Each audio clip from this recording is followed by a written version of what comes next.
Baik, perkenalkan nama saya Vincentius Dapalamara Supadi.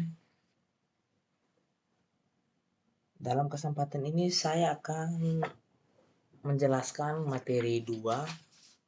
Dalam kesempatan ini saya akan menjelaskan materi 2 mata kuliah PTKI tentang komponen sistem teknologi informasi. Oke, sekarang kita masuk ke subtema yang pertama, yaitu tentang komponen sistem teknologi informasi. Komponen sistem teknologi informasi merupakan sistem yang terbentuk sehubung penggunaan teknologi informasi. Suatu sistem teknologi informasi pada dasarnya tidak hanya mencakup hal-hal yang bersifat fisik seperti komputer dan manusia, tetapi juga non-fisik seperti software. Komponen sistem teknologi informasi meliputi hardware, software, dan brainware. Pada beberapa literatur, komponen sistem teknologi informasi ditambahkan komponen telekomunikasi atau Jarkom dan data.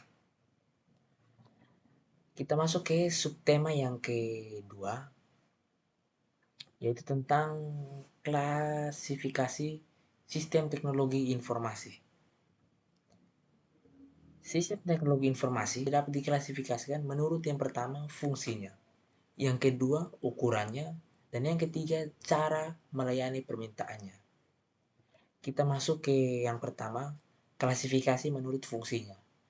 Berdasarkan fungsinya, sistem teknologi dapat dibedakan menjadi 3. Yang pertama, embedded IT system atau sistem teknologi informasi yang melekat pada produk lain, contohnya seperti video, recorder, dan lift.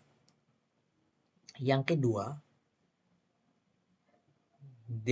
dedicated IT system atau teknologi informasi yang dirancang untuk tugas khusus, contohnya seperti mesin ATM. Yang ketiga, general purpose IT system atau sistem teknologi informasi yang dapat digunakan untuk menggunakan aktivitas yang bersifat umum, contohnya seperti personal komputer.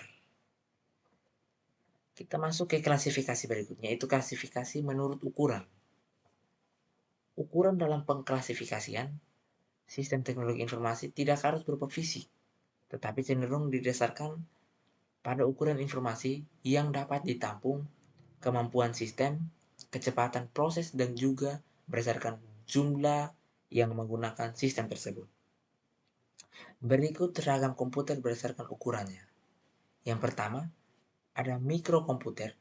Yang kedua, ada workstation. Yang ketiga, ada mini komputer. Yang keempat, ada mainframe. Yang kelima adalah superkomputer. Yang keenam adalah microcontroller. Kita masuk ke klasifikasi berikutnya, yaitu klasifikasi komputer berdasarkan cara melayani. Pada lingkungan yang mengandung sejumlah komputer, server menyatakan sebuah komputer yang menyimpan data atau program yang dapat diambil oleh komputer-komputer lain. Istilah server tidak harus berarti komputer secara fisik, tetapi juga bisa berupa perangkat lunak. Sebagai contoh web server yaitu perangkat lunak yang berfungsi untuk melayani permintaan halaman web. Kita masuk ke subtema yang ketiga, yaitu tentang peranan teknologi informasi. Saat ini, informasi tidak hanya berperan membantu kegiatan organisasi, tetapi juga untuk kebutuhan perseorangan. Bagi organisasi teknologi informasi, digunakan untuk mencapai keunggulan kompetitif, sedangkan bagi perseorangan digunakan untuk mencapai keunggulan pribadi.